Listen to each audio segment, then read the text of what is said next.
Alright, hello all you crazy people out there, this is Dragonite, and welcome back to the final episode of Pokemon Sun. It has been quite a journey, but, we're finally here. This is the second time facing the champion. We're going to go and sit in the chair.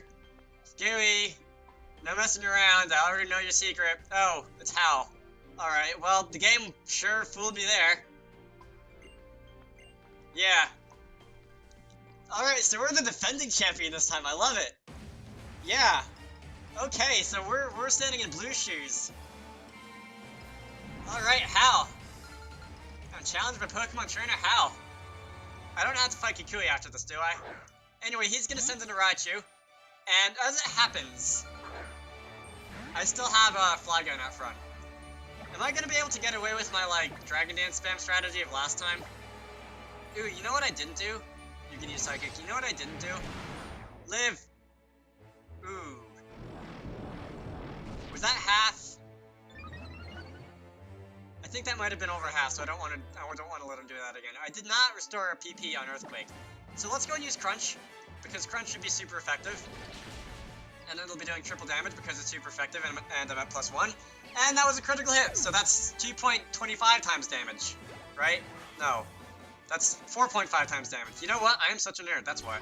So Trelawney grew to level 65, everybody else gained experience, Hagrid grew to level 65 as well. And you're going to send in Crabominable. I do not want to stand against a Crabominable.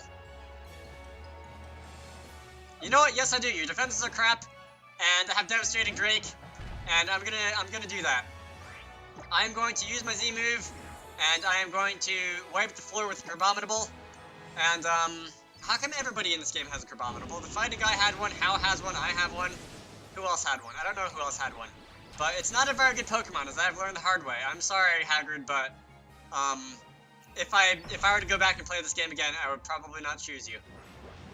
But that's just part of the fun of doing a blind playthrough of a Pokemon game. You know, you never know what's going to be good until you get there. Anyway, Crabominable went down, so I'm up to 6-4. You do have 6 Pokemon, don't you? I think you have 6 Pokemon. Anyway, Trelawney gained experience, everybody else gained experience, nobody else gained a level. Primarina.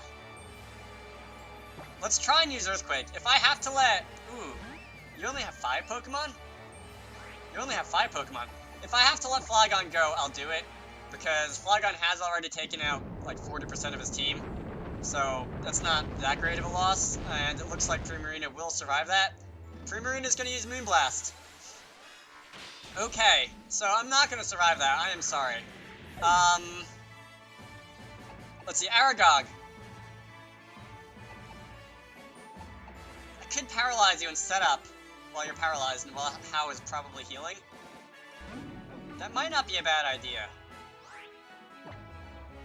That might not be a bad idea.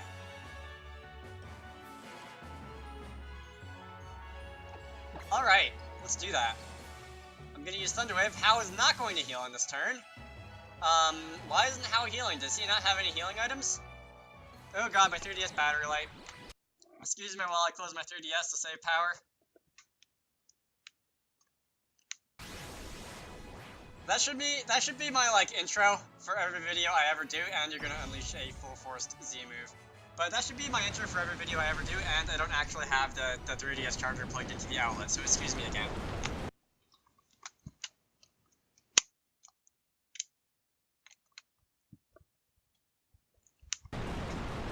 Alright, there we go, you saw nothing, and the Grey Lady went down.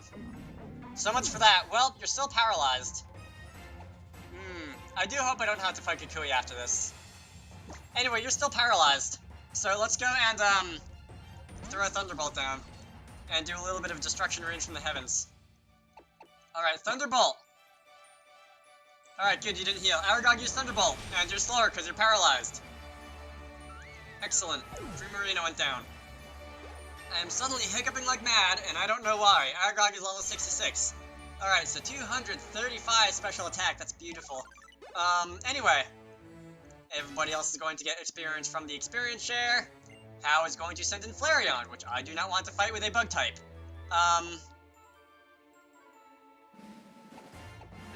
My dragon type and my ground type user is dead, which is unfortunate. Let's go bring an Amazonian. Let's go bring an Amazonian. Let's see if I can poison you and do a little bit of damage with, say, Venoshock. I don't think Flareon has access to, like, Earth Power or anything that would really hurt me. I hope not, anyway. Baby Doll Odds, what's that gonna do? I forget what that does. That, like, lowers one of my stats. My attack is gonna fall, which is okay by me, because I do not use my attack for anything. And Flareon is going to be poisoned, and, alright. Venoshock should be doing large amounts of damage from here on out. You know what? Can I use a Nasty Plot? Can I sit up on you? You're gonna use Baby Doll Eyes again. What else is How likely to have? I don't know what How is likely to have. Also, where was there an Eevee available to me in the game? Because Flareon evolves from an Eevee, and I don't recall seeing Eevee anywhere. Alright, well I guess that's one more mystery for me to look up at the end. Venoshock, you haven't actually attacked me yet. I could if I wanted to go higher with Nasty Plot, but I don't want to. Yes, I do want to, because I am taking a gamble, and I am hoping that it doesn't backfire in my face. Alright, special attack grows sharply, and you're going to use Flare Blitz. Which is interesting, because that tells me that that's the most that you can do. It didn't even do half. It's going to do recoil damage to you. It's not very effective, the poison is going to stack up, and on this turn, I'm going to, utterly annihilate you with Venoshock. Good. Alright, I was afraid of, like, a quick attack incoming right now, but no. Flareon's going down! Flareon has gone down in past tense now. So the rest of my team is gaining experience once again. How is going to send in Kamala? Alright, that's the koala thing, the Australian thing, not the Hawaiian thing. I don't know, maybe they're going for generic Pacific Island in this game, or something like that, I don't know. Flamethrower is slightly stronger than Venoshock, so we're gonna use Flamethrower, and How should be done. Alright, a critical hit as if I needed that. Good game, How. Gaining experience. Noches is growing to level 66. And I have defeated Pokemon Trainer How. I guess so.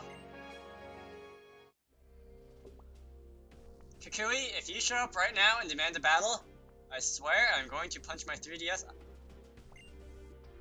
That would be a really bad idea considering how much I rely on this 3DS, but still, I will be very upset at you. Alright, so it looks like, okay, so I defended my title. Kukui is not going to show up. Alright, I am okay with that. Because, as I have complained about in pretty much every Elite Four battle here, I am rather low on healing items. So, Grey Lady, Amazonian, Flygon, Noches the Chicken, and, who else? There's Hagar the Crabominable, and Aragog the Vikavolt. Good, I remembered every Pokemon on my team this time. Yeah, so I guess the credits are rolling here. This is the last video. I'm going to actually talk over the credits and talk about my thoughts on this game. I'll wait for them to start, though. I have defended my title. I think, firstly, I guess that would be a pretty good starting point. I think that is really cool that, like, the previous champion isn't miraculously the champion again when you come back to defeat the Elite Four again. You have to defend your title, and I assume that in future runs through the Elite Four, it's going to be How again, and he's going to be, continually trying to just beat you and become the champion himself, which I always feel bad for him because it's probably not going to happen. But anyway, that's really cool. I feel like that's something they could have done in previous Pokemon games long ago, and the credits aren't going to roll here, so I guess I'll just edit them in. But anyway, they didn't do that. I don't know if that was because they couldn't think of a way to write it into the plot, if they didn't have, like, I don't know, I guess Wally or Barry or somebody could have come up and fought you in Cynthia's room or, Wallace's room or whoever, and try to become the champion themselves. Or I don't know if the idea just didn't occur to them. Maybe, probably especially in the first two generations, the time it would have taken to do that, and like production time crunch would have interfered with each other, and something would have had to give.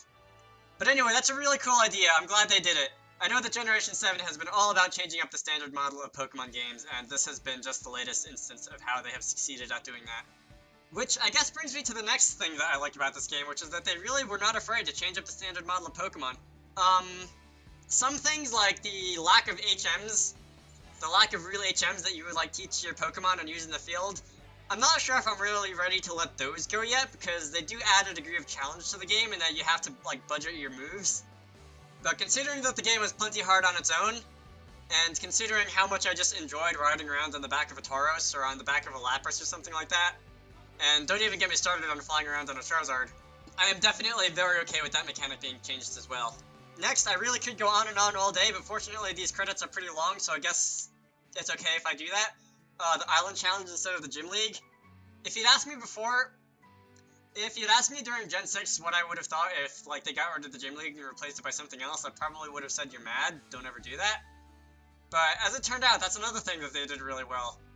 The variety in, like, the different challenges, like, you had to make food for one of them, you had to... My cell phone is ringing, this is a really bad time. I have no idea who that was. Yeah, like, there was a spot the difference puzzle for the fire type challenge, and there were just a bunch of things. There were definitely a bunch of fun things that they made you do. They were just really different. They weren't necessarily Pokemon, they were, like, interacting with the world and making the game world feel a little bit more alive, which I'm always a fan of in any game, in any genre.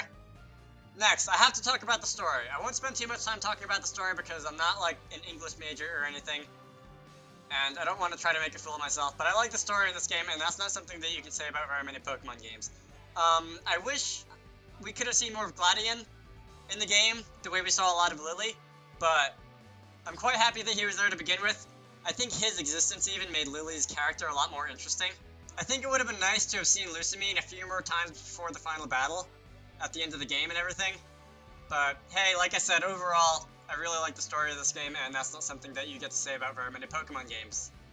Now, I guess about this playthrough itself, obviously I had been playing the game. Doing a blind playthrough of a Pokemon game is definitely somewhat of a unique experience for me, which I may or may not do ever again because I don't know what's going to happen to the Pokemon franchise after this. Obviously, a couple of years ago, I did play Alpha Sapphire the day it came out, but in that case, I had already played through Ruby, so I basically knew what I was getting myself into, even if I had never seen the game on the 3DS before. And I do think I did a good job of, for lack of better words, recording myself in my natural habitat, which is to say running around exploring the routes. I know I didn't even get to explore all of the routes in this game. There were some that I missed when it came to backtracking and stuff. But talking to NPCs, seeing what people have to say, which, again, I kind of didn't do all the time because I wasn't paying attention all the time. Trying to fill in the Pokedex for what I could.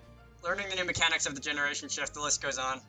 My commentary, now, I'm one who's never really happy with my commentary because I'm one who's never really happy with the way anything comes out. I don't know if that's because my, like, expectations of myself keep going up or if I'm just, like, continually actually getting worse. But never mind that. If I had a chance to play Pokemon Sun over again blind for YouTube, I would definitely do it. I look forward to playing through other games blind in the future. Maybe.